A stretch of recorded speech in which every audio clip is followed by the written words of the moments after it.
이제 올해가 종교개혁 500주년입니다. 그래서 이제 그 종교개혁에 대한 이제 그 의미와 그 종교개혁에 대한 가치가 무엇인지에 대해서 특별히 이제 올해 많이 해자가 되고 또 강의가 되는 그런 시기입니다. 그럴 때 이런 기회를 갖는 것은 대단히 중요하다고 생각합니다. 왜 그러냐 하면 앞서 잠깐 이제 언급을 했지만 우리는 이제 교회가 세워져 있지만 사실은 그 교회가 어떤 방식으로 세워져야 하고 그리고 그 세워진 교회가 어떤 역사성과 그 장구함을 가져야 되는지에 대한 그런 부분에 대한 깊은 이해는 없기 때문입니다. 이제 많은 사람들이 이렇게 생각합니다. 교회가 세워지고 그냥 하나님의 어떤 은혜 가운데서 교회가 열심히 하면 그냥 세워질 것이다 이렇게 생각하지만 제가 이런 질문을 할 수 있죠.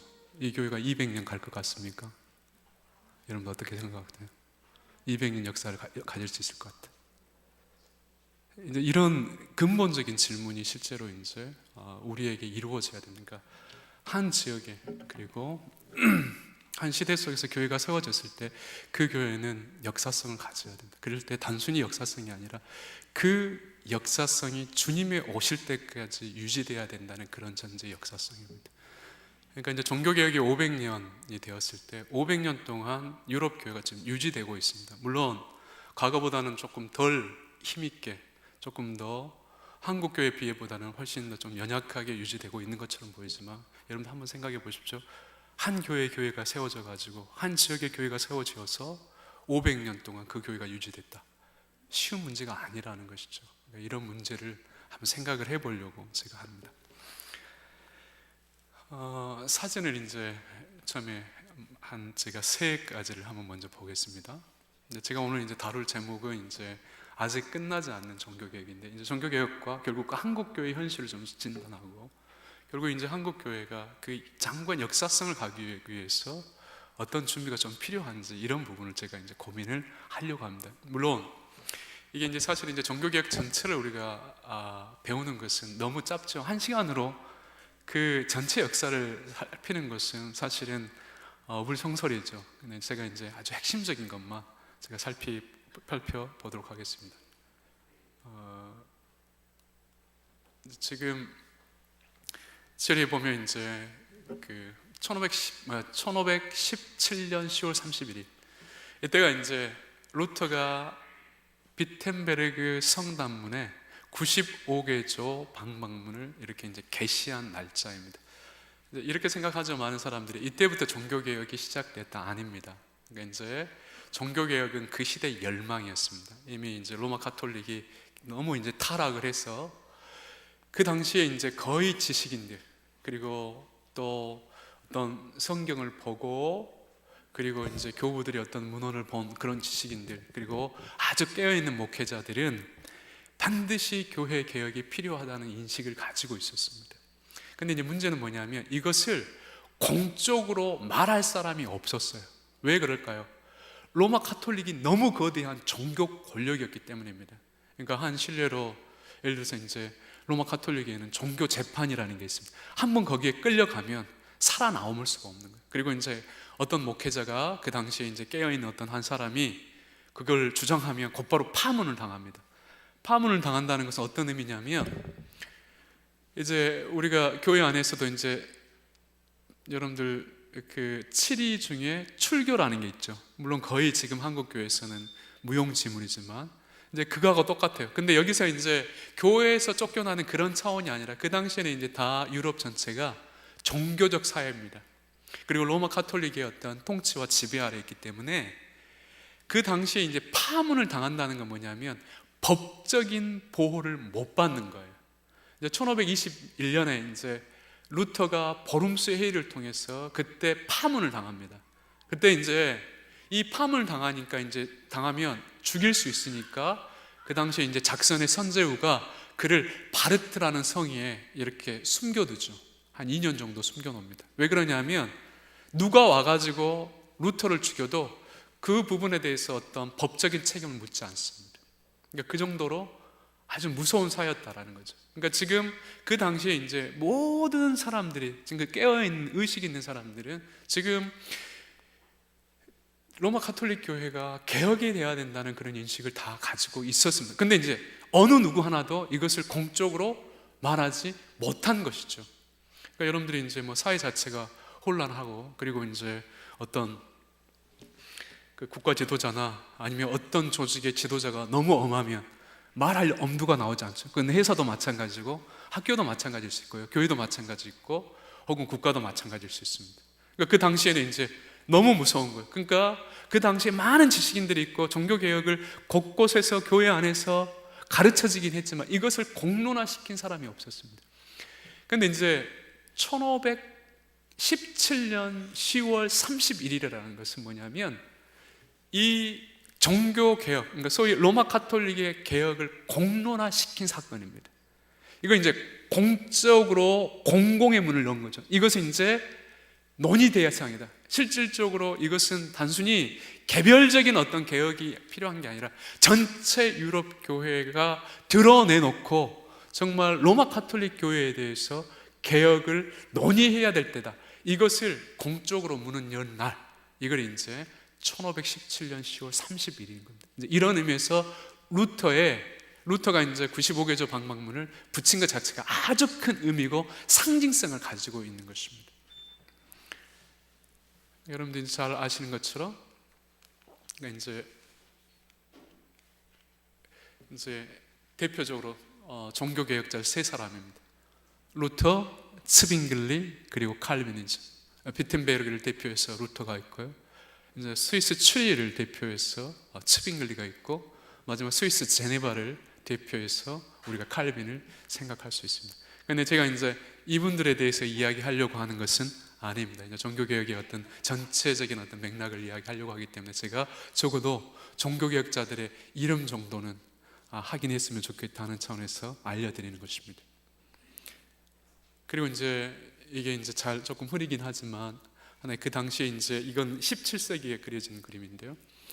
로마 가톨릭과 이제 종교개혁자들이 이제 소위 테이블에 앉아가지고 이렇게 이제 대화하는 어떤 그런 내용, 그리고 그 주위에 이제 그 사제들과 그 다음에 이제 또 이후에 2세대, 3세대 종교개혁자들이 다 이제 서 있는 그런 모습입니다. 이걸 이제 그림을 종교개혁의 빛이다 그렇게 이야기합니다. 이건 뭘 말하냐고 하면 정말로 종교개혁을 참여했다, 실질적으로. 그러니까 많은 어떤 논쟁과 그리고 실질적으로 어떤 첨예한 어떤 그러한 대화를 통해서, 그리고 어떤 첨예한 어떤 이제 역사적인 어떤 사건을 통해서 이런 이제 종교 개혁이 일어났다라는 것을 상징적으로 보여주는 그러한 그림입니다.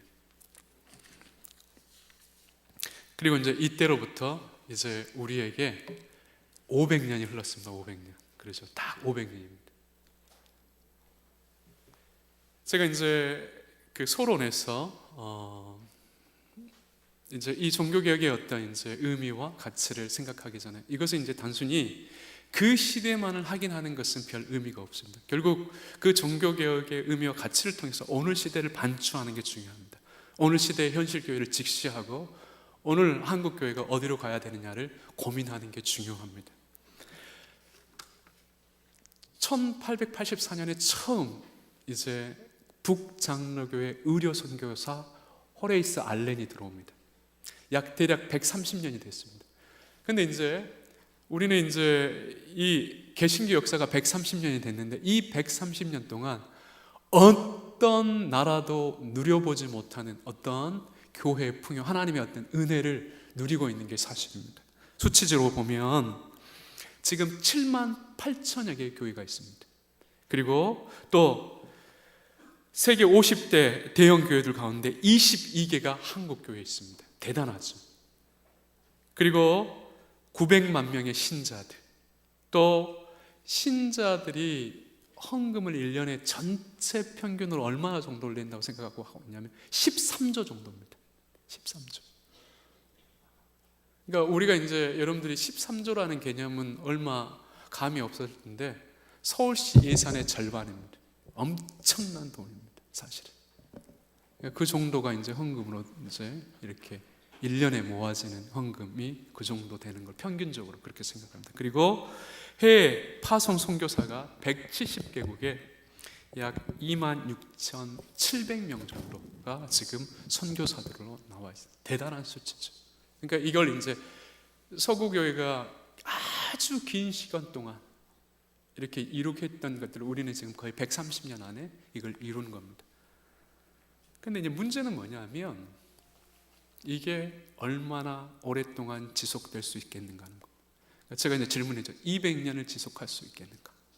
여기에 대해 이제 근본적인 이제 그 문제 앞에 나와 있습니다. 왜? 지금 한국 교회가 지금 여러 가지 지금 문제점을 가지고 있기 때문입니다. 그래서 이제 선봉우 교수님 같은 경우는 이런 분을 했어요. 교회가 돈을 우상으로 섬기고 있다. 그래서 성경의 가르침과 너무 어긋난다. 개신교 역사상 한국 교회만큼 타락한 교회는 없다. 이런 어떤 이제 표명을 한 적이 있습니다. 그래서 이제 수치적으로도 지금 한국 교회는 불교, 천주교, 기독교와 관련해서 가장 신뢰도가 낮습니다. 그리고 이제 교회를 다니는 신자들 역시도 그 교회에 대한, 자기들이 다니는 교회에 대한, 자기들이 가진 종교에 대한 신뢰성이 그렇게 높지가 않습니다. 이제 그런 이유들은 있겠죠. 우리가 하나님을 예배하지만 진실하고 정직한 성도들을 교회가 기르고 있는가? 그리고 또 성경의 말씀에 따라서 내가 평생 살겠다는 그런 각오를 하는 성도들을 우리가 볼 수 있는가? 그렇죠. 또 아주 하나님의 어떤 그 지식을 가르치지만 잘 준비된 어떤 인격과 또 헌신을 가진 그러한 목회자들을 길러내는 신학교들이 있는가? 이런 이제 근본적인 어떤 물음 속에서 사실은 이제 교회 전반 자체에 대해서도 이제 성도들과 목회자들이 의심을 하고 있는 실정입니다. 그리고 또 이제 종교지도들과 관련해서도 목회자들의 신뢰가 가장 낮은 것도 사실이죠. 그러니까 이 부분은 조금 오해되는 면도 있지만은 아무튼 이게 지금 이제 한국 교회의 현실입니다. 지금 이제 결과적으로 지금 한국 교회는 과거의 영향보다 훨씬 더 그 영향력이 약화되고 있습니다. 그리고 교회 성장은 멈춰가고 있습니다. 그리고 이제 지금 교회 성장은 거의 대부분 수평 이동입니다. 새로 전도되는 경우들이 거의 없습니다. 이제는 말이나 그 다음에 전도지를 나눠가지고 전도하는 시대가 거의 끝나가고 있는 것처럼 보인다는 거예요. 관계 정도가 필요한 시대, 정말 깊은 사귐 속에서 감동을 줘야 지금 그걸 통해서 이제 교회로 이렇게 부를 수 있는 그런 시대가 지금 접어들고 있다라는 것입니다. 그리고 지금 또 우리가 주목해야 될 것 중에 하나가 뭐냐면 한국 교회만큼 이단이 많은 교회가 없다라는 겁니다. 교회 역사상 한국 교회만큼 이단이 많은 그러한 교회는 없습니다. 그럼 왜 이런 이단들이 많이 발생하겠는가? 이것은 아주 심각한 문제를 가지고 있습니다.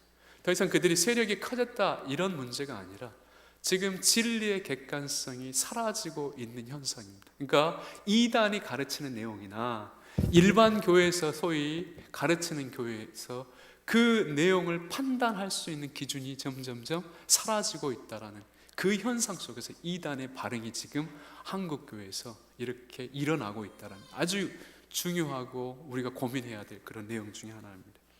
윤리적 추문, 이제 목회자이든지 성도들의 윤리적 추문들, 그리고 또 어떤 비윤리성, 이런 문제들이 지금 계속 불거지고 있고요. 또 하나는 이제 지금 교회 안에 개척교회는 갈수록 힘들어집니다. 그리고 소형교회도 갈수록 힘들어집니다. 대신 대형교회는, 중대형교회는 성도들이 늘고 있습니다. 왜 그럴까요? 아까 수평 이동을 한다고 그랬잖아요. 그리고 이제 많은 사람들이 교회를 와도 익명적으로 자기가 교회 다닙니다. 이름을 밝히지 않는다라는 것이죠. 실질적으로 등록을 하지 않습니다.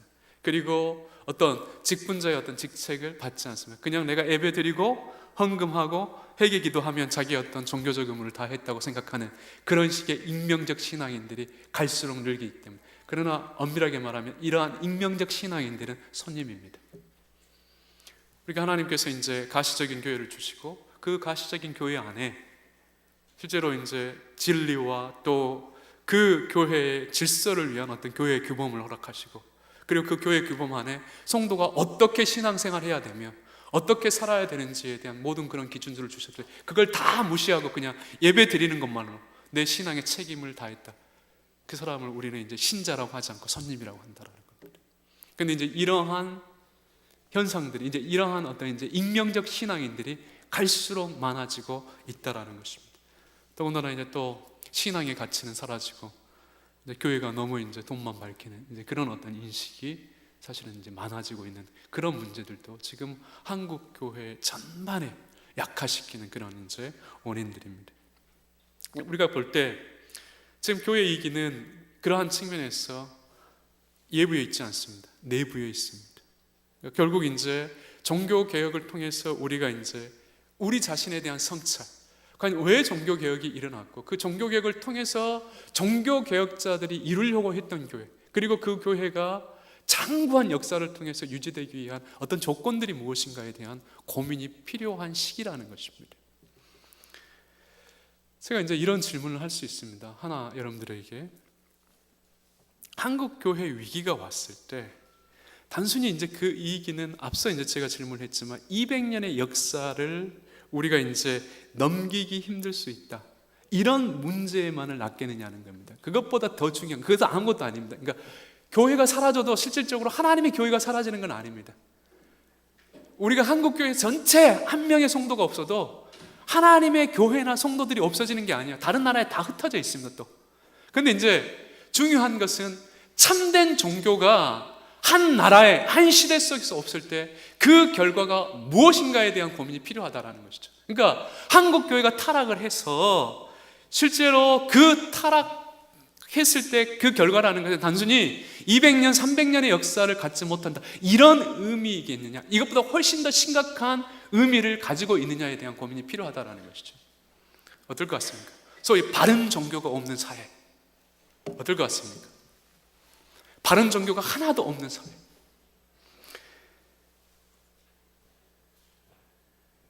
구약 성경에 이제 이스라엘과 관련하여서 한 명의 의인을 찾을 수 없는 거짓을 가르치는 종교 현신을 이렇게 설명하고 있습니다. 에레미야 5장 1절에 제가 한번 읽어보겠습니다. 너희는 예루살렘 거리로 빨리 다니며 그 넓은 거리에서 찾아보고 알라. 너희가 만일 정의를 행하며 진리를 구하는 자를 한 사람이라도 찾으면 내가 이 성읍을 용서하리라. 참된 종교가 사라진 사회의 현실입니다. 하나님의 긍휼이 사라진다라는 거죠. 그러니까 어떤 의미에서는 그 시대와 그 민족이나 혹은 어떤 시대 자체가, 어떤 지역 자체가 보존될 수 있는 것 중에 하나가 뭐냐면 하나님의 긍휼이 있기 때문에. 근데 그 긍휼은 뭐 때문에요? 한 의인 때문이라는 거예요. 이것은 구약 여러 본문을 통해서 우리에게 확인시켜 줍니다. 실제로. 그러니까 지금 이제 한국 교회가 타락을 해가지고 이것을 회복하지 못하면 단순히 200년, 300년의 역사를 갖지 못한, 이것은 아무것도 아니라는 거죠.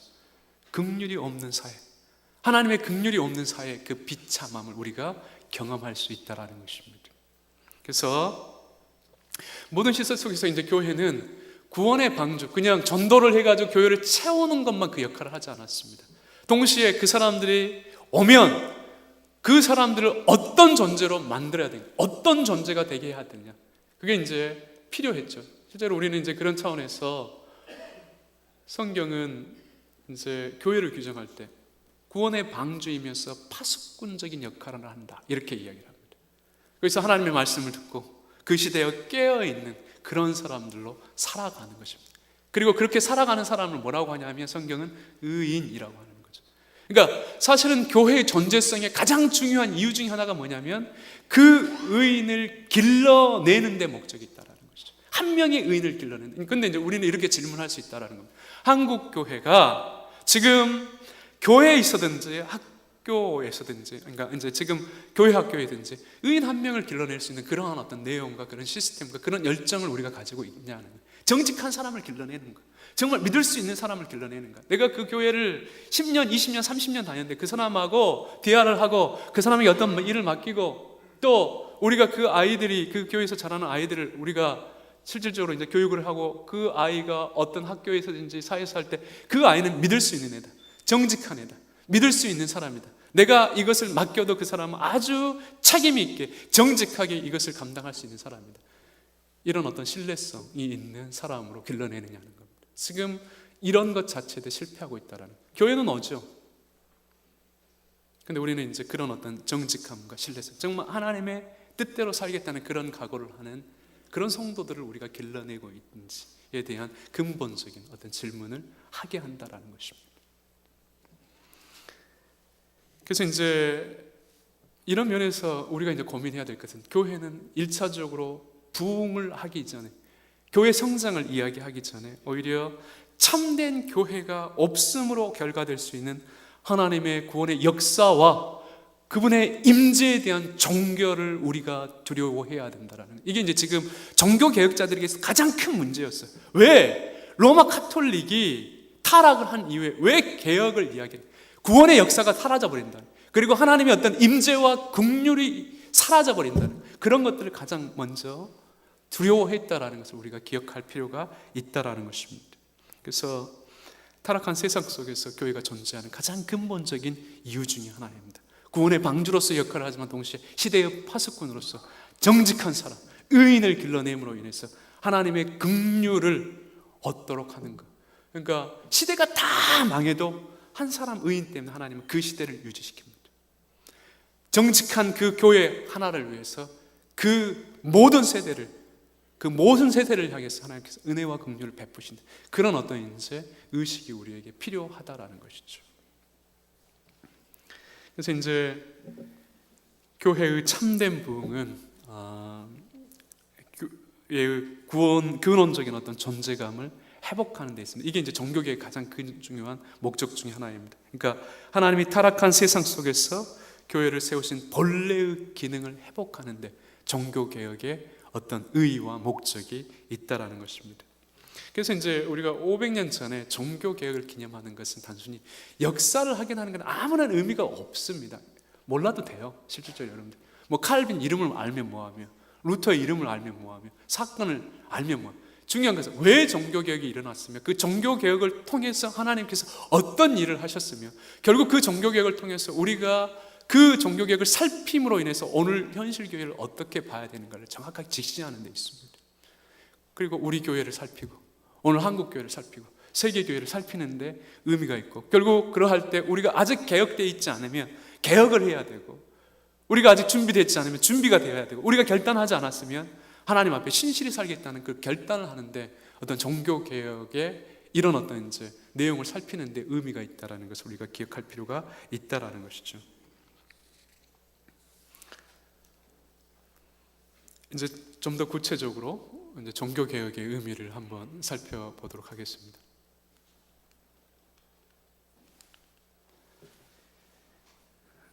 제가 이제 그 열왕기하, 여러분들이 이제 성경을 읽으면 열왕기하 23장 1절과 27절을 읽으면 요시야의 계획이 있습니다. 그러니까 이제 다윗 2세로 어떤 의미에서 가장 훌륭한 그런 이제 왕이었던 요시야의 개혁의 내용이 나와 있습니다.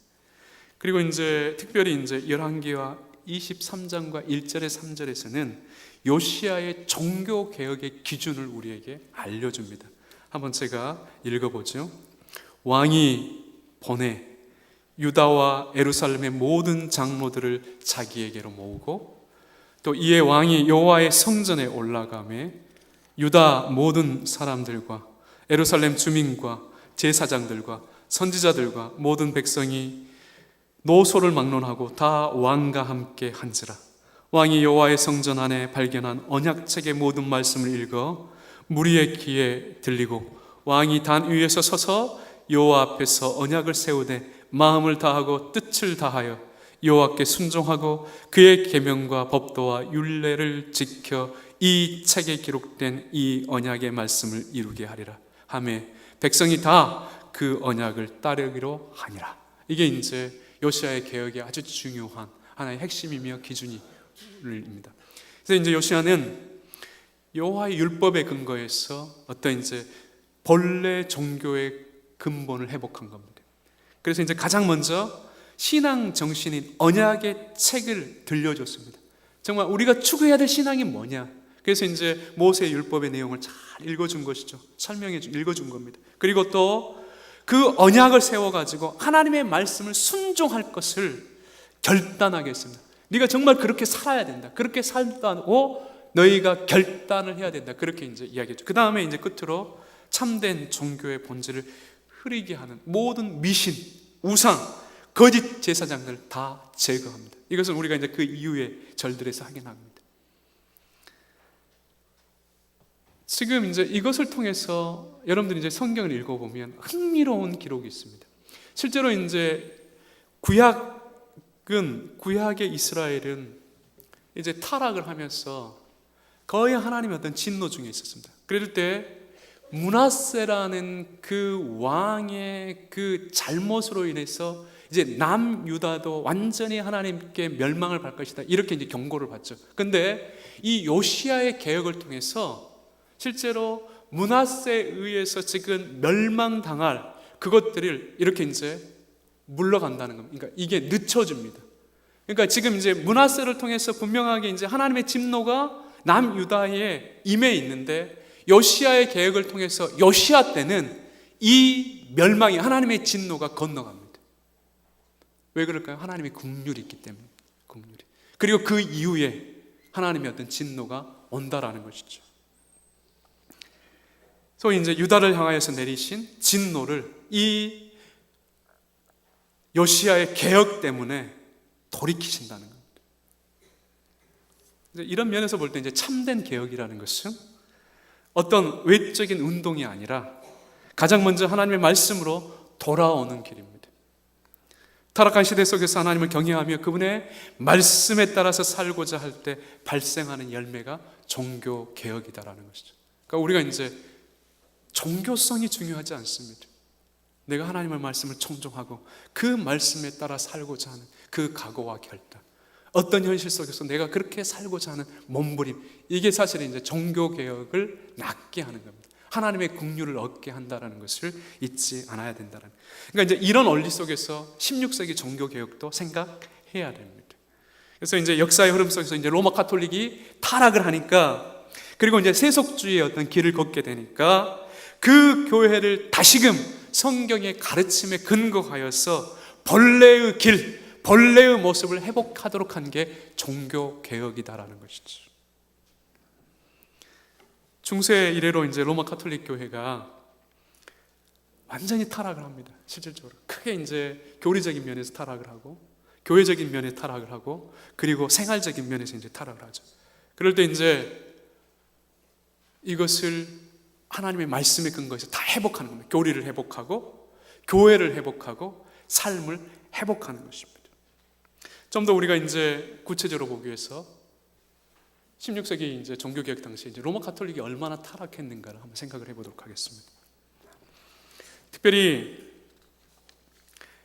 로마 가톨릭의 어떤 타락은 삼중적으로 이루어집니다. 앞서 말했지만 교리의 타락이 있고요. 그 다음에 이제 교회의 타락, 그 다음에 생활의 타락입니다. 교리의 타락은 소위 하나님의 은혜에 근거해서 우리가 믿음으로 구원을 얻는다는 그런 이제 이신칭의적인 구원론이 다 무너집니다. 오직 이제 행위로 구원을 얻는다. 이렇게 이제 여러분들 보기에 이제 행위로 구원을 얻는다 보기에는 이러면 조금 더 윤리와 도덕적으로 살 것이다 이렇게 생각하지만 이것은 착각입니다. 실질적으로 이렇게 제가 질문하죠. 어디까지 행위를 해야 하나님께 만족을 드릴 수 있겠는가요? 여러분들이 어디까지 선한 일을 해야 하나님께 만족을, 하나님의 기쁨이 될 수 있을 것 같아요. 그 기준을 찾기가 쉽지 않습니다. 끝이 없으니까 쉼이 없습니다. 그러니까 구원의 확신을 살아있는 동안 가질 수가 없는 겁니다. 우리는 이제 예수 그리스도를 통해서 그분을 믿음으로 인해서 구원을 얻었었다. 그렇게 이야기할 때 우리는 그 그리스도에 대한 고백과 또 그리스도의 고백을 통해서 내가 죄를 질 때마다 양심의 가책과 그러죠. 또 그 말씀대로 살고자 하는 어떤 그런 열망이 있을 때 우리에게는 분명히 구원의 확신이 있다고 이야기하는데 선행의 문제로 구원을 이야기하면 여러분들이 어디까지 선행을 하면 구원의 확신을 얻을 수 있겠습니까? 어디까지? 하나님의 만족이 되겠습니까? 그거 찾는 것 자체가 쉽지 않습니다. 그리고 또 이제 죽은 자를 위해서 기도. 우리는 이제 뭐 옛날 유교에서는 우리 이제 조상들을 위해서 제사도 지냈죠. 그런 것처럼 로마 가톨릭에서 죽은 자를 위해서 기도합니다. 왜 그러냐면 이제 자기 조상들이 연옥이라는 곳에 있어요. 로마 가톨릭은 이제 천국이 있고 지옥 사이에 연옥이 있습니다. 거의 모든 신자들, 소위 이제 이 땅 가운데 살아가는 동안 특별히 천국에 가고도 남을, 천국에 갈 만한 그러한 선행을, 소위 공로를 쌓지 않은 사람들은 다 어디에 가냐면요, 연옥에 갑니다. 실제로 천국으로 갈 수 있는 사람은 교회 안에서 손에 꼽습니다. 성자가 아니고는, 사제가 아니고는 가는 게 힘듭니다. 그러니까 그것이 거의 대부분은 다, 일반 신자들은 다 어디 가냐면 연옥에 가요. 근데 연옥에서도 이제 어느 일정 기간 시간을 보내야 됩니다. 거기에서 어떤 참회의 시간을 보내야 됩니다. 근데 이제 죽은 자의 기도는 이 자기 조상들의 참회의 기간을 좀 짧게 해주는 거예요. 짧게. 어떤 선한 일을 대신, 조상을 위해서 대신 해가지고 그 조상이 연옥에 좀 짧게 있도록 그렇게 해주는 겁니다. 그런 어떤 죽은 자의 기도들이 있고요. 또 하나를 더 살피면 성인 숭배라는 게 있습니다. 성인이라는 말은, 세인트라는 말은 어떤 의미냐면 내가 착한 일을 해서 천국에 가고도 남을 잉여 공로가 있는 사람을 성인이라고 합니다.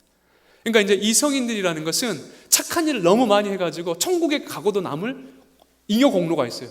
그러니까 이제 성인 숭배를 하는 이유는 뭐냐면 그 성인들이 훌륭해서 하는 게 아니라 이 성인들이 남긴 잉여 공로 때문에 하는 거예요.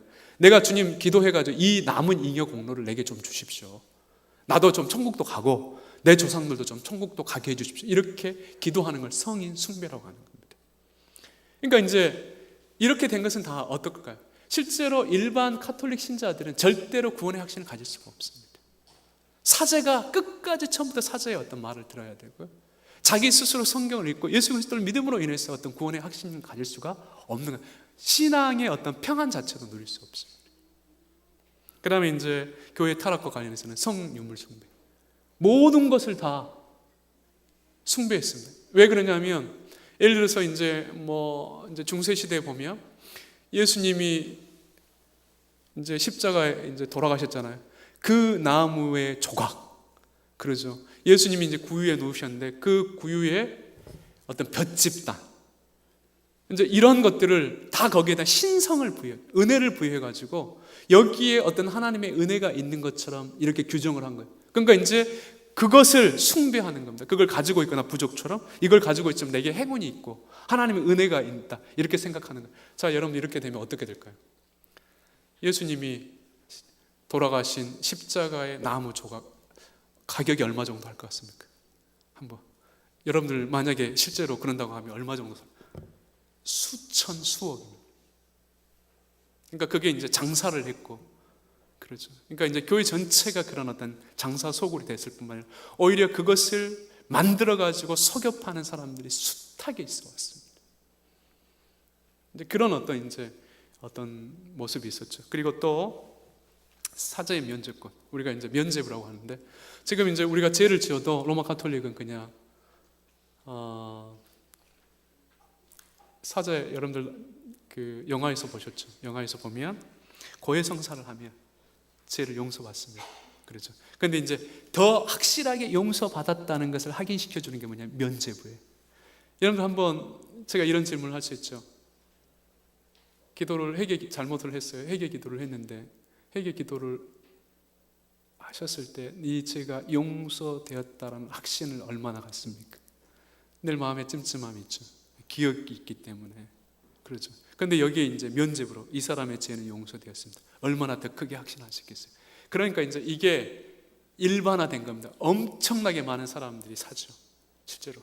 그러니까 이제 문제는 뭐냐면 어떤 죄를 지어도 면죄부를 사가지고 혹은 고해성사를 통해서 내가 죄를 용서받을 수 있기 때문에 여러분들 더 윤리적일 것 같습니까? 훨씬 더 타락할 것 같습니다. 훨씬 더 타락합니다. 왜요? 어떤 죄를 지어도 내가 용서받을 수 있어요. 그 용서받은 확신을 즉각 확인할 수 있기 때문에.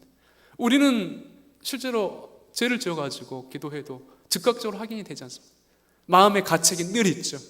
그리고 경계로서 늘 기억이 있습니다. 그러니까 우리는 늘 조심스러워 살죠. 그런데 이 사람들이 이런 게 필요 없다라는 거죠. 그냥 면죄부로 써주는 겁니다. 고해성사를 통해서 당신의 죄를 용서해 주십니다. 확신을 시켜주는 거예요. 그러니까 어떤 죄를 지어도 실제로 문제가 되지 않는 거예요. 이런 게 이제 그 시대의 현상이었고 현실이었습니다. 그리고 또 하나, 보석이라는 게 있습니다. 고해성사를 하고 나서 실제로 이제 이 사람이 당신의 죄가 용서되었습니다. 이거 합십시오. 그러면 당신의 죄가 확실하게 용서됩니다. 이렇게 해주는 겁니다. 예를 들어서 작은 죄는 주기도문 한 10번 하십시오. 좀 더 큰 죄는 당신 어떤 봉사를 하거나 아니면 어떤 성지순례를 다녀오십시오. 아니면 이런 일들. 이걸 통해서 하면 내가 죄가 용서되었다고 확신을 얻는 겁니다. 그러니까 결국 이제 이러한 것들은 다 하나님의 은혜의 성격, 예수 그리스도를 통해서 우리가 구원을 받는다는 모든 그러한 구속의 가치를 다 무너뜨려 버렸다라는 것이죠. 그러니까 이제 어떻게 되냐면 실질적으로 성경의 원리가 중요해요. 하나님의 은혜가 중요하지 않습니다. 예수 그리스도의 대속의 십자가가 중요하지 않습니다. 누가 중요할까요? 사제가 중요합니다. 사제가 무슨 말을 하냐는 거예요. 교황이 어떻게 규정하느냐는 거예요.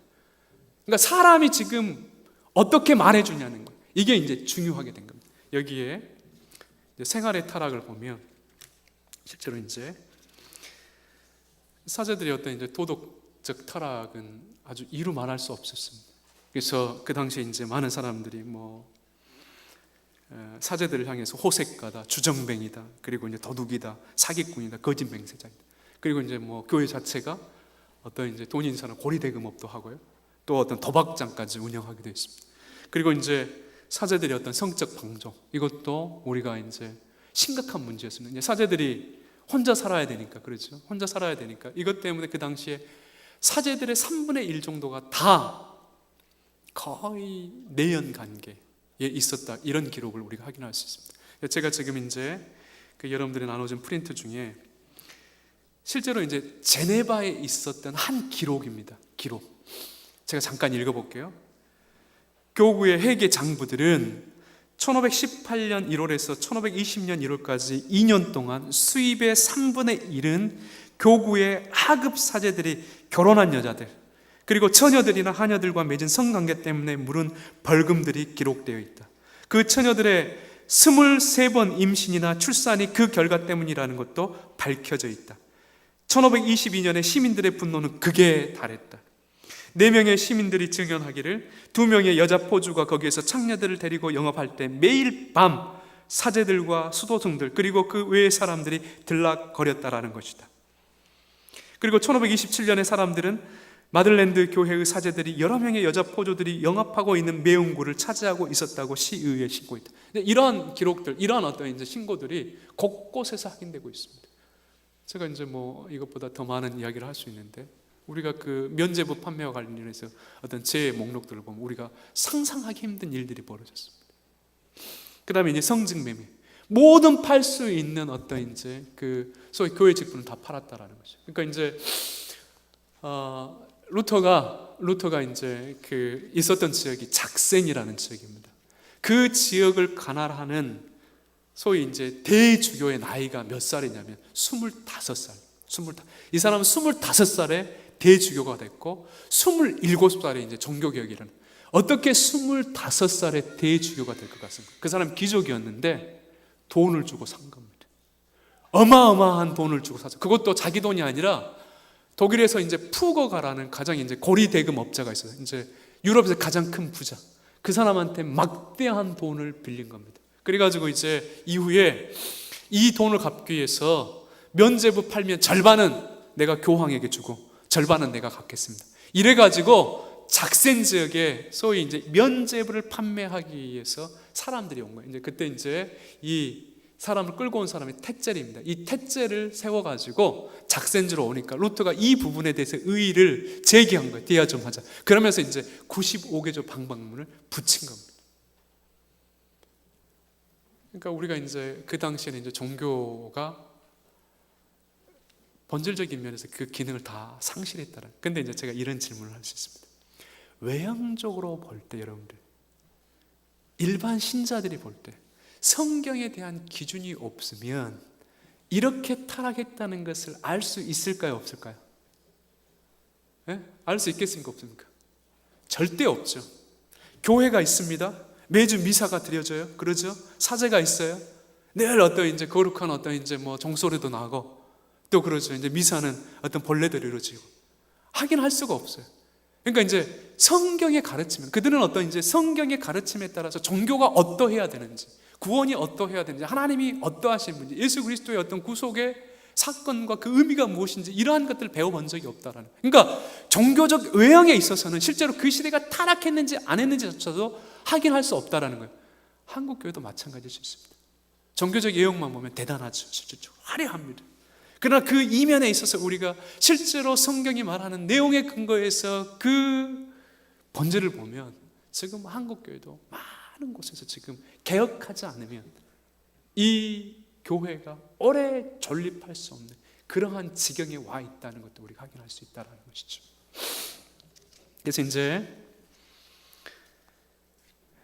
특별히 이제 이런 제가 생각을 할 수 있죠. 로마 가톨릭 교회는 이제 종교개혁자들이 거짓된 교회다, 적그리스도 교회다 그렇게 규정을 했어요. 이것은 외형적 형태를 두고 비판한 게 아닙니다. 그들 안에서 가르쳐지는 내용, 그들이 행하고 있는 것, 그들이 지향하고 있는 그런 모습을 통해서 지금 그 교회가 거짓된 교회고 그 교회가 지금 적그리스도의 교회다 그렇게 이제 규정을 한 것이죠. 성경에서 벗어난 전통들, 그리고 자의적 판단, 특정 세력에게 어떤 권위를 부여하는 어떤 가르침, 윤리적 타락에 대해서 양심의 가책과 하나님의 심판을 말하지 않은 면죄부 판매, 이런 걸 통해서 이제 교회는 전반적으로 외형은 가지고 있는데 속은 다 썩어 있다는 것이죠. 자, 그래서 이제 종교 개혁이 일어났습니다. 그럼 이제 종교 개혁자들의 그럼 개혁된 교회가 무엇인가를 좀 생각을 해보도록 하겠습니다. 결국 종교 개혁의 핵심이 이겁니다. 바른 성경의 가르침대로 교리를 규정하고 또 교회를 세우고 그렇게 살아가는 것입니다. 그래서 이제 요시야처럼 종교 개혁자들도 종교 개혁의 기준을 하나님의 말씀에 두었다라는 것이죠.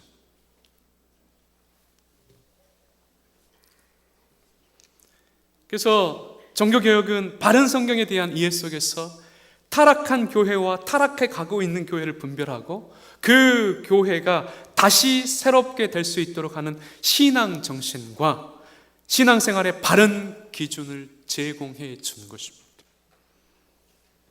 그리고 이제 그 기준이 제공되면서 삶이 바뀌는 겁니다. 그리고 그 사람들이, 바뀐 생각을 가진 사람들이 속해 있는 가정과 사회가 변화되는 겁니다. 이게 이제 종교개혁입니다. 그런데 이제 우리가 이것과 관련해서 이제 먼저 조금 더 구체적으로 확인해야 될 것이 있습니다. 우리가 이제 지금 이제 교회로 모였죠. 교회로 모였습니다. 이 교회는 시 공간을 넘어서 항상 있습니다. 우리가 이제 개혁파에서는 교회를 보이지 않는 교회와 보이는 교회가 있습니다. 보이지 않는 교회도 보편성을 가지고 있고요, 보이는 교회도 보편성을 가지고 있습니다. 그러니까 지금 이 보이는 교회는 지금 2000년 전부터 혹은 이제 창조 시대부터 항상 있어 왔습니다. 실질적으로 시간과 공간과 장소에 따라서 보이는 교회가 있어 있습니다. 근데 이제 우리가 초대교회 때 이 교회를 향해서 이제 지금 교회는 다 예수 그리스도를 고백하는 사람들의 모임입니다.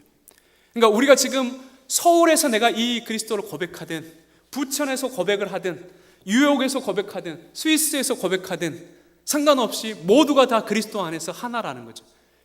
이게 이제 보이지 않는 측면이 있고 보이는 측면이 있다라는 겁니다. 근데 이제 우리는 뭐예요? 보이죠. 지금 우리는 부천 소사구에 이 지금 주님 사람 교회에서 그러죠. 지금 예수 그리스도를 고백하고 우리는 보입니다.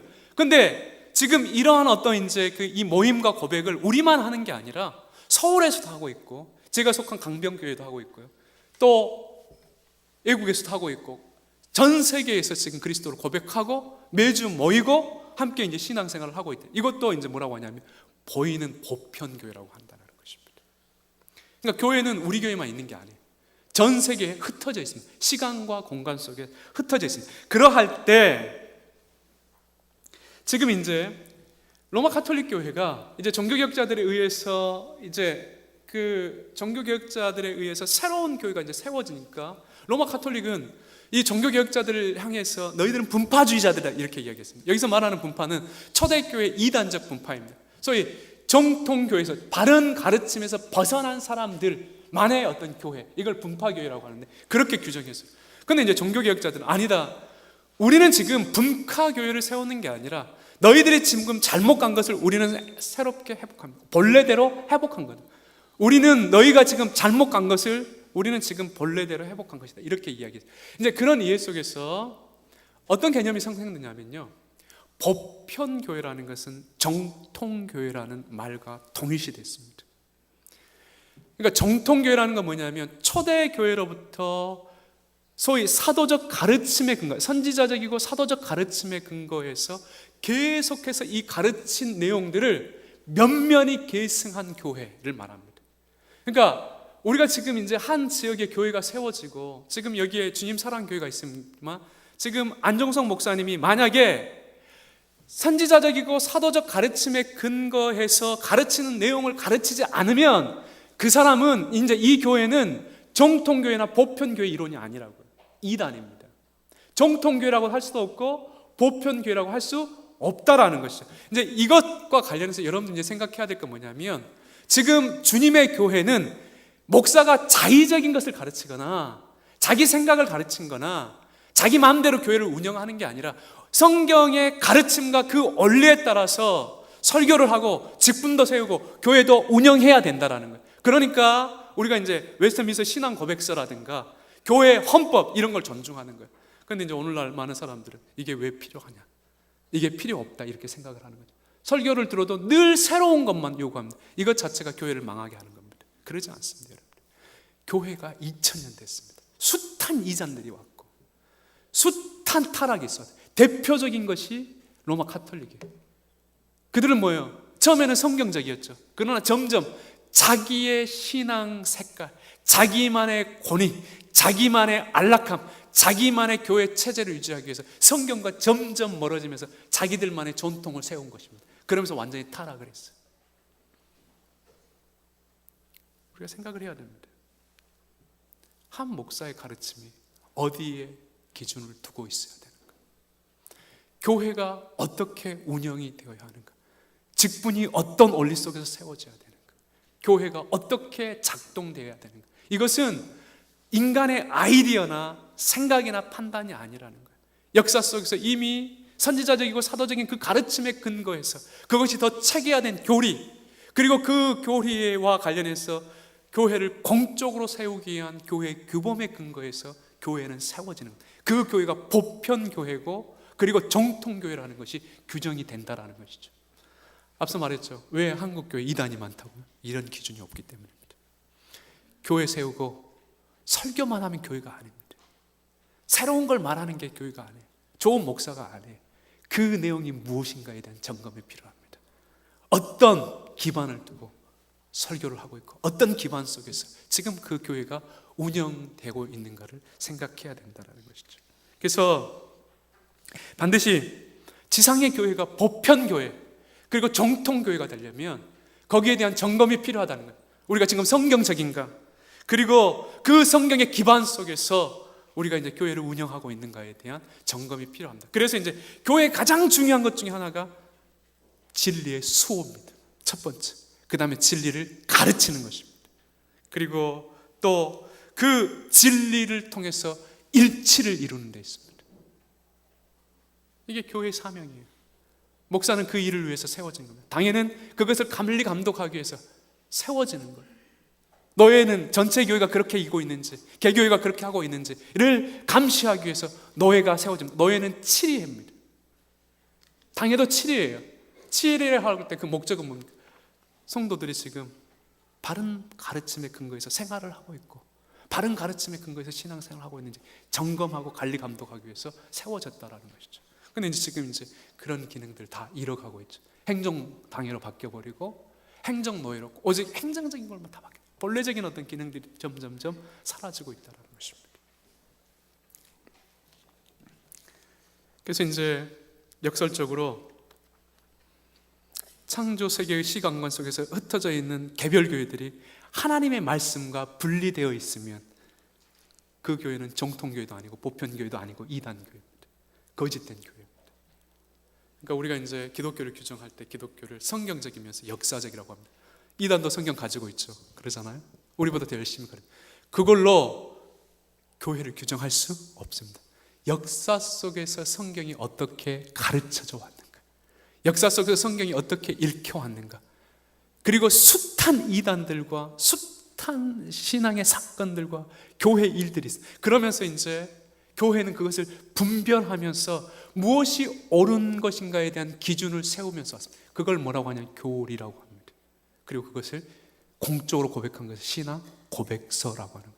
그래서 우리가 이제 기독교를 성경적이고 역사적이라고 할 때는 우리가 이 성경의 가르침을 역사의 여러 사건과 그리고 여러 이단들에 비추어서 어떤 분별과 어떤 기준을 가지고 지금 그 성경이 읽혀왔는가, 그리고 그 성경이 잘 읽혀오기 위해서 그것을 이제 정리한 교리에 근거해서, 그렇죠? 교회를 살피는 겁니다. 그 목회자가 거짓 목회자인지 좋은 목회자인지 살피는 겁니다. 그 교회가 참된 교회인지 참된 교회가 아닌지를 살펴요. 그러니까 교회는 끊임없이 이 작업을 하는 거예요. 담임 목사에게 새로운 설교를 요청하면 안 됩니다. 새로운 걸 요구하면, 지금 우리가 역사 속에서 정립되어 있는 그런 신앙을 확인하고 그런 신앙을 점검하고 그 신앙의 근거에서 지금 우리가 살아가고 있는지를 끊임없이 확인시켜야 됩니다. 그리고 정말 성찰을 통해서 내가 그러한 존재가 되는 거지. 그래서 정말 주의 교회를 유익하게 하고 정말 그 시대를 유익하게 하고 하나님을 영화롭게 하고 있는지 그것을 점검하는 게 중요하다라는 것이죠. 그래서 이제 이러할 때 이제 종교개혁자들이 이제 교회와 관련해서 어느 교회가 참된 교회인가, 거기에 하나님의 구원의 임재와 그리고 구원의 역사가 있는 교회인가, 이것을 분별할 수 있는 세 가지 표시를 이야기했습니다. 표시. 이걸 교회 표지라고 하는데 세 가지. 첫 번째가 바른 말씀의 선포입니다.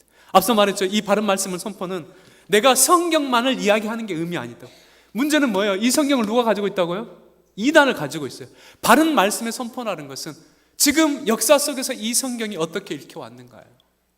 성경도, 이단도 성경을 가르쳐요. 그러니까 앞서 말했죠.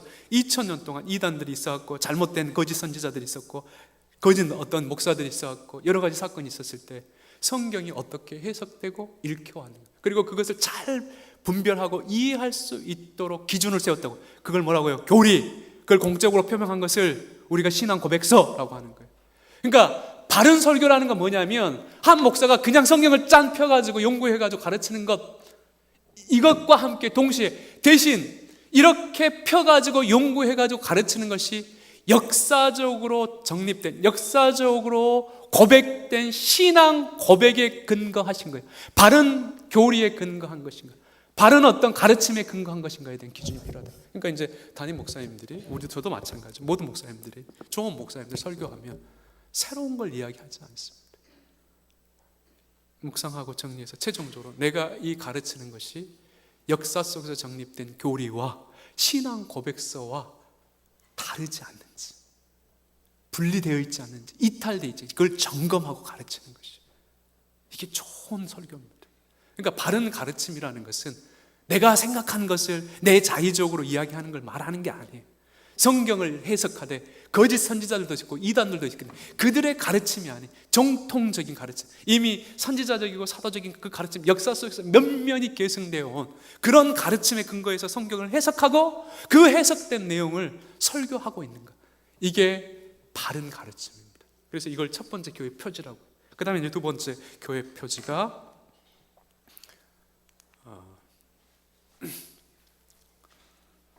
한 믿음과 성령 안에서 드리는 예배와 기도입니다. 그래서 참된 신자들은 신령과 진정으로 하나님께만 예배하고 오직 유일하신 중보자이신 예수 그리스도를 통해서 하나님께 기도한다는 분명한 확신을 가지고 있었습니다.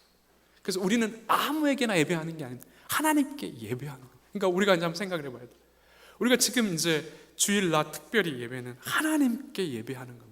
그렇기 때문에 형식이 필요합니다. 그리고 내용에 대한 점검이 필요합니다. 준비가 필요합니다. 그리고 왜, 여러분 한번 생각해 보세요. 살다가 한 번 구원받고 교회 안 나오고 천국에 가면 좋은데 평생 예배를 드려야 될까? 우리 연약성 때문에 그럽니다. 그러니까 참된 신자는 죽는 날까지 자기를 점검하고 살피고 늘, 왜요? 제가 내 안에 들으면 우리가 교회 가기 싫잖아요. 그냥 될 대로 되라 이렇게 살고 싶을 때가 있거든요. 실제로 목사도 마찬가지입니다.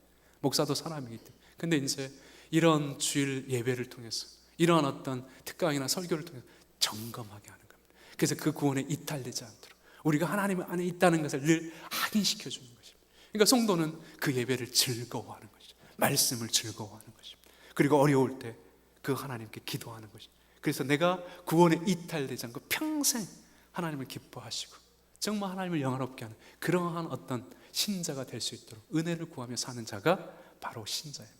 이게 이제 두 번째 교회 표지. 세 번째 교회 표지는 바른 성례 시행입니다.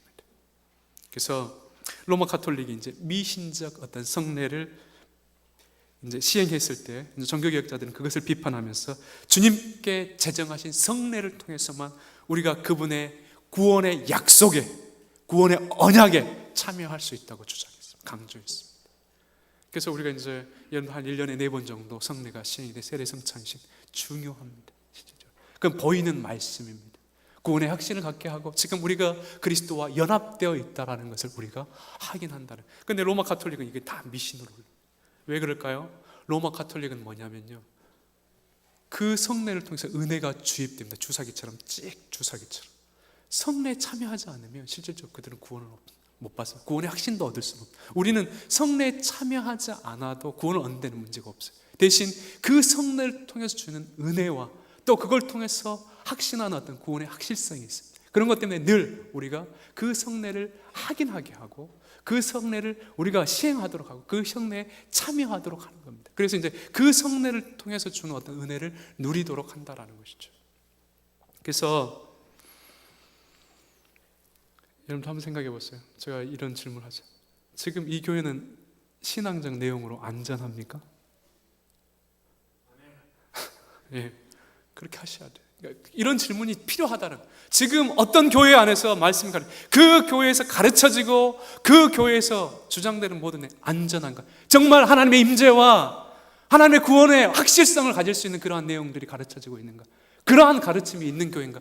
점검해야 된다는 것입니다. 실제로. 그런 시대에 접어들었다고. 왜요? 너무 이단이 많기 때문에. 그래서 지금 이제 이 교회 표지라는 것을 이것을 확인케 해주는 겁니다. 지금 이제 지상의 교회가 불안전하지만 연약함이 가지고 있지만 이 표지들을 통해서 그래도 하나님의 어떤 임재가 있고 구원의 역사가 있는 교회구나 라는 것을 확인하면서 가는 것입니다. 그래서 우리가 이제 이 교회 표지는 중요합니다. 그러니까 이제 종교개혁자들은요, 여러분들 생각했을 때 완전한 교회를 이 지상에서 세웠을 거라고 생각하는데 천만의 말씀입니다. 이 지상에 완전한 교회는 있을 수 없습니다. 왜 그럴까요? 우리가 타락했기 때문에, 여전히 구원을 받아서 타락성을 가지고 있기 때문에 교회는 완전할 수가 없습니다. 문제가 항상 있습니다. 갈등이 있을 수 있습니다. 중요한 건 뭐냐면 그러한 갈등 속에서 성령의 역사와 말씀의 근거에서 끊임없이 자기를 반성하고 성찰하면서 그러죠. 하나님의 기뻐하시는 것을 찾아가는 것입니다. 이게 교회의 모습입니다. 이런 교회를 지향했다고. 이 교회 표지를 통해서 이러한 교회를 지향한 겁니다. 그러니까 제세례파들 같은 경우에는 그 당시에 이제 종교개혁의 한 부류인데요, 이들은 완전한 교회를 세울 수 있다고 생각해요. 그러니까 흠이 없는 사람, 죄를 짓지 않는 사람들, 그 사람들만의 어떤 모임이다, 교회를 그렇게 규정해. 그런 교회가 가능할 것 같습니까? 가능하지 않을까? 없습니다. 만약에요, 이 교회에서도 우리는 이제 구원을 받기 때문에 더 이상 죄를 짓지 않습니다. 이제 죄 짓지 않으니까 우리가 이제 죄 짓지 말고 신앙생활을 우리가 이제 하겠습니다. 이렇게 선언하는 순간 외식이 생깁니다. 다 자기를 속이고 남을 속입니다. 그런 교회는 없습니다.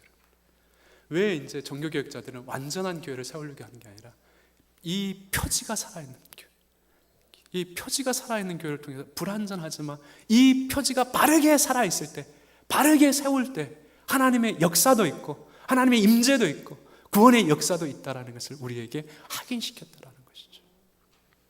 그래서 이제 여러분들이 담임 목사님을 볼 때 뭘 잘한가가 아니라 바른 말씀을 선포하는, 이게 가장 중요합니다. 여기에 대한 점검이 필요하다는. 얼굴이 잘생긴 아무 의미 없습니다. 뭘 이것저것 여러분들이 친절한가, 이것보다 더 중요한 것은 바른 말씀을 선포하는. 아까 말했죠. 바른 말씀을 선포해도 새로운 게 아니에요. 역사적으로 검증된, 그렇죠.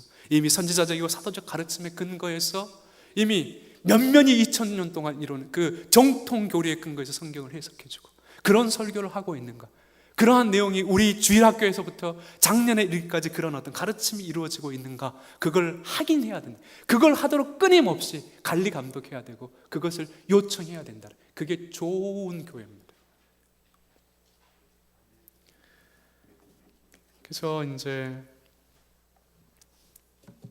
참된 신자는 오늘이라는 시간 앞에서, 그렇죠, 하나님의 원하시는 뜻을 진심으로 행하며 살아가는 데, 연약하지만 그럼에도 불구하고 주의 말씀과 성령의 도우심에 따라서 그렇게 살려고 노력하는 것입니다.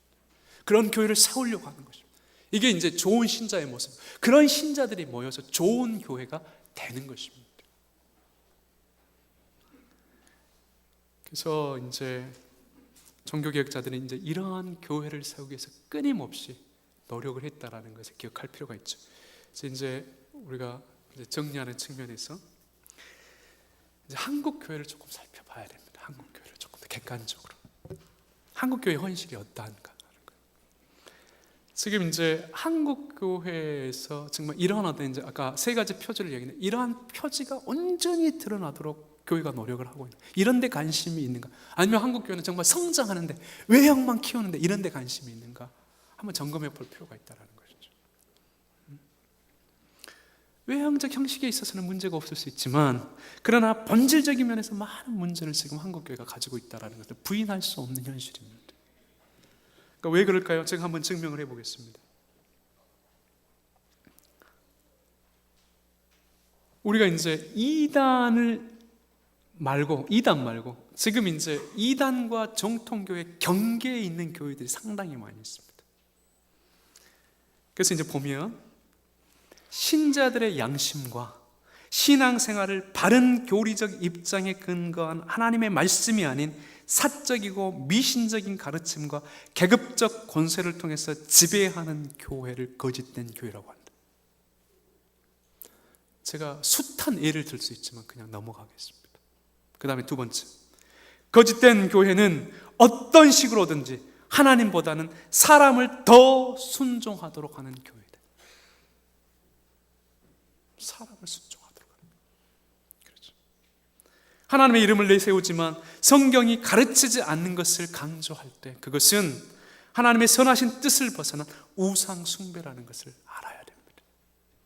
여러분들이 한 목사의 설교, 목사의 대화, 성도들의 대화 속에서 점검해야 될 건 뭐냐면 그들의 외형, 아무것도 아닙니다. 미사에 오고 그게 중요한 거예요. 그가 정말 하나님의 말씀에 진실함을 이야기하는 거예요. 그리고 그 말씀대로 살고자 노력하는 거예요. 그러한 말씀대로 살고자 정말 애쓰고 헌신하고, 이게 중요하다는 것이죠. 그리고 마지막으로, 거짓된 교회는 하나님의 말씀보다는 교회의 오래된 간습과 전통이나 개인의 경험적인 전통을 중시하는 교회입니다. 여러분, 이제 이 교회도 역사가 있을 것입니다. 역사가 있는 동안 뭐가 생기냐면 전통이 생깁니다. 분명히 그 전통이 성경적인지 성경적이지 않는지를 점검해야 됩니다. 우리가 오직 성경을 읽는다라고 했을 때 종교개혁의 모태 중에 하나가 오직 성경입니다. 솔라 스크립투라.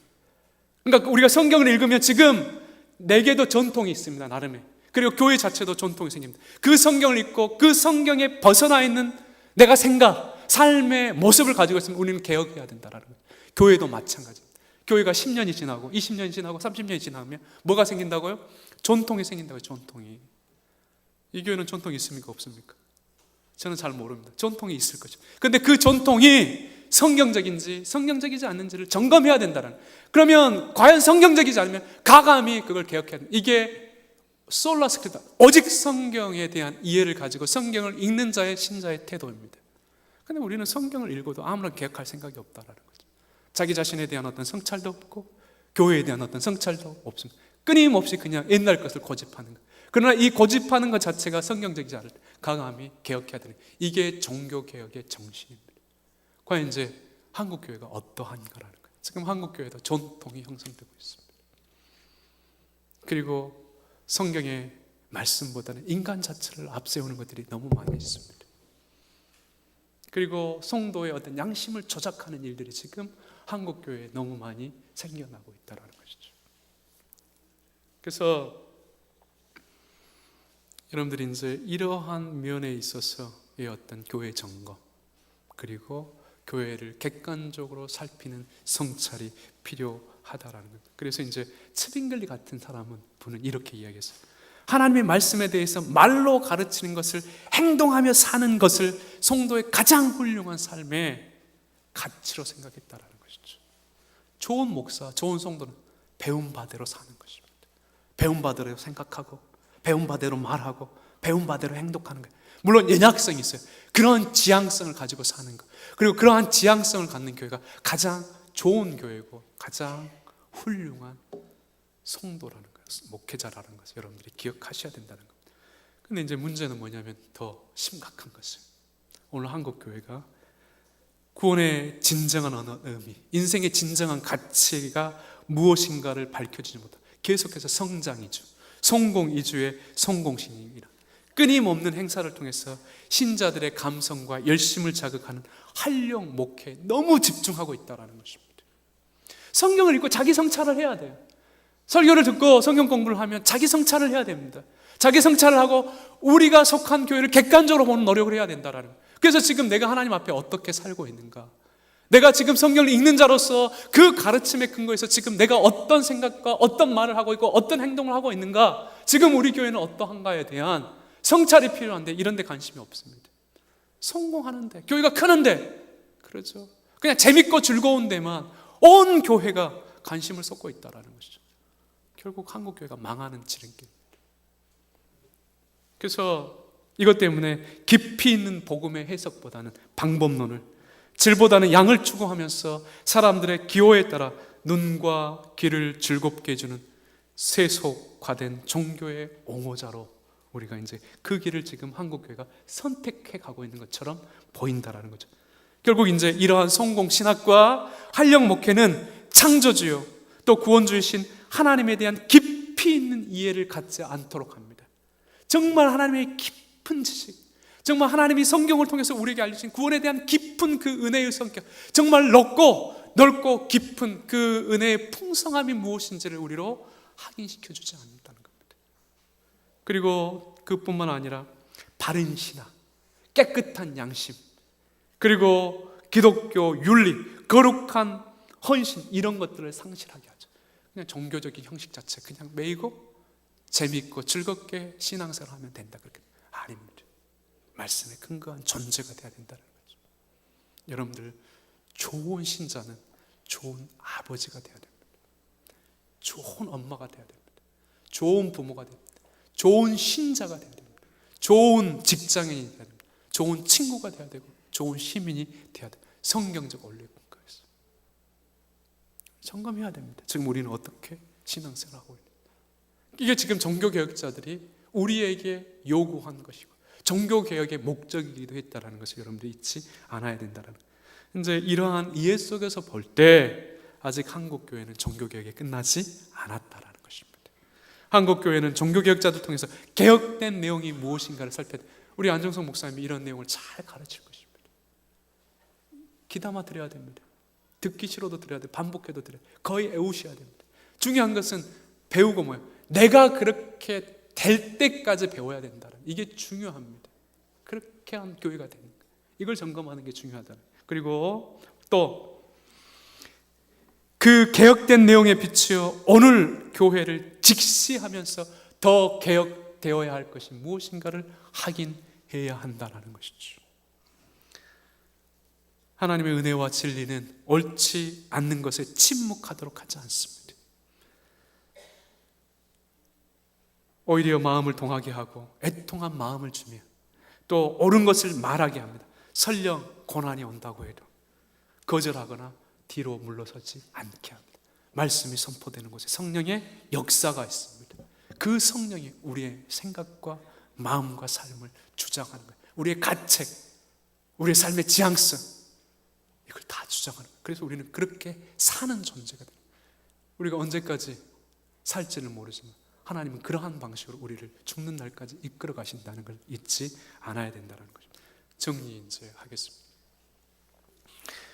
하나님과 그분의 뜻에 대한 관심이나 신뢰가 없는 종교는 그 자체로 거짓 종교입니다. 좋은 종교는 하나님에 대한 관심이 있어야 돼요. 그분을 정말 알고자 해야 되고 그분의 뜻에 근거해서 우리가 살고 있는지, 이 교회가 세워져 있는지에 대한 점검이 필요합니다. 그게 좋은 교회입니다. 그래서 결국 이제 16세기 종교개혁은 한국교회의 타락을 염려하는 우리를 향해서 이렇게 예치고 있습니다. 하나님을 경외하며 그분의 말씀에 따라서 진실하고 정직하게 살아야 한다. 그렇게 지금 우리에게 요구하고 있다는 것이죠. 하나님의 은혜는 말할 수 없이 크고 넓습니다. 하지만 그 은혜를 이해하는 인생은 늘 오류를 범할 수 있습니다. 하나님이 우리에게 베푸신 구원의 은혜가 관념과 지식의 내용으로만 이해되어서는 안 됩니다. 신비적 체험에 근거한 경험으로만 그 은혜를 확인하는 것도 위험스럽다는 것을 알아야 합니다. 오히려 우리는 하나님의 말씀이 바르게 읽혀지고 선포되는 것을 통해서, 하나님의 뜻을 행하는 것을 통해서, 양심의 민감함과 제의 경계를 통해서, 우리의 눈앞에서 펼쳐지는 옳지 않음에 대한 저항 정신을 통해서, 아픈 현실 속에서 하나님의 말씀대로 살겠다는 의지적 결단을 통해서, 평범한 일상 속에서 겪는 웃고 우는 모든 일들을 통해서 하나님이 허락하신 구원의 은혜가 어떻게 베풀어지고 있는가를 확인할 수 있다는 거예요. 그래서 우리의 영적인 눈을 뜨고 현실 너머에 우리를 위해서 일하시는 하나님의 열심을 볼 수 있어야 한다는 것입니다. 이렇게 참된 구원의 신앙은 영적인 눈을 열어 우리로 세상의 창조주요 그리고 주관자이신 하나님을 온전히 알게 하여서 삶의 헛된 망상과 요행주의를 버리게 하고, 삶의 심각성 속에서도 하나님의 권리를 위해 나서게 하며, 우리가 온전히 이해할 수 없지만 오직 하나님의 주권적인 뜻에 겸손으로 순종하는 삶의 의지와 길을 제시한다는 걸 잊지 않으셔야 합니다. 결국 우리가 이제 종교개혁 500주년을 기념하면서 하나님 말씀에 근거한 신앙생활을 점검하는 목적은 무엇일까요? 하나님의 말씀이 제시하는 대로 우리가 하나님의 존재와 구원 사역을 이해하고 있으며, 하나님 앞에서 어떤 현실 속에든지 평생 거룩한 백성으로 살고자 하는 데 있다는 것을 잊지 않아야 된다. 종교개혁은 이것을 확인시켜 줍니다. 종교개혁자들이 끊임없이 외친 내용들입니다. 그래서 주님은 홀로 가는 것이 또 쉽지 않게 우리에게 함께 가도록 서로를 품을 수 있는 공동체를 이루게 하셨다. 이게 교회입니다. 그래서 이 공동체 안에서 우리 각자는 빛과 소금에서 역할을 감당합니다. 하나님 앞에 진실하며, 옆으로는 함께한 지체들을 사랑하며, 아래는 동시대를 함께 살아가는 사람들에게 유익을 주는 그러한 삶을 살아가는 것입니다. 그리고 우리 자손을 넘어서도 하나님의 임재와 구원의 역사를 경험할 수 있는 참된 교회의 표지가 살아있는 그러한 교회를 지향하기 위해서 끊임없이 깨어 있어야 된다는 거죠. 그러니까 우리가 이제 여러분들이 그 자손들에게 끊임없이 이러한 내용을 확인시켜야 됩니다. 그래서 우리가 추구했던 그 신앙 정신이 세대와 세대를 통해서 유지되도록, 그러면 교회가 장구할 수 있습니다. 예도 많이 났습니다. 또 하나님께 주신 은혜들도 있습니다. 근데 우리는 지금 성경의 원리에 따라 살지 않죠. 다 이기적으로 삽니다. 자기 각자 나름대로의 어떤 생각에 따라서 자의적으로 교회를 판단하는 경우들이 있다는, 이걸 버리는 게 종교개혁. 이제 성경의 가르침에 근거해서 지금 우리가 하나님 앞에 어떻게 서 있는가, 그리고 우리 교회가 어떠한 걸 점검할 시기라는 겁니다. 아무튼 이러한 것을 통해서 하나님께서 장구한 역사를 가진 그러한 교회로 더욱 성장하게 하시는 이런 축복을 누리시는 주님의 사람교회 되시기를 주의 이름으로 축원합니다. 제가 기도하겠습니다. 아버지 하나님, 500년 전의 종교개혁을 확인하면서 그 종교개혁의 가치와 의미가 무엇인지를 우리가 살피고 또 확인했습니다. 주님, 우리가 하나님의 말씀에 근거해서 우리의 현실을 어떻게 살아가고 있습니까? 종교개혁자들은 끊임없이 하나님의 말씀에 근거해서 교리와 또 교회와 삶이 어떠해야 되는가를 우리에게 제시했고, 또한 그 제시된 대로 살 때 하나님께서 그 교회를 향한 은혜와 또 구원의 역사를 멈추지 않는다는 것을 우리에게 확인시켜주고 있습니다. 그럴 때 지금 우리는 어떤 교회를 세우고 있으며 또 교회 안에서 어떻게 신앙생활을 하고 있는지 주님 살펴보기를 원합니다. 주여, 우리에게 은혜를 주셔서 우리의 연약함, 우리의 부족함, 지금 우리 자신을 성찰하고 점검하며 우리가 하나님의 말씀과 멀어져 있으면 다시 그 말씀을 회복하게 하시고, 하나님께 집중하고 있지 않으면 다시 하나님께 집중할 수 있는 은혜를 더하여 주시며, 그것을 통해서 우리 평생에 하나님께서 허락하시는 그 은혜를 누리는 신자의 거룩한 존귀한 삶과 또한 그러한 거룩한 교회를 우리가 세우며 이루며 살아갈 수 있도록 도와주옵소서. 이 교회가 그러한 풍성한 은혜를 누리는 교회 되기를 원합니다. 예수 그리스도 이름으로 기도드렸습니다. 아멘.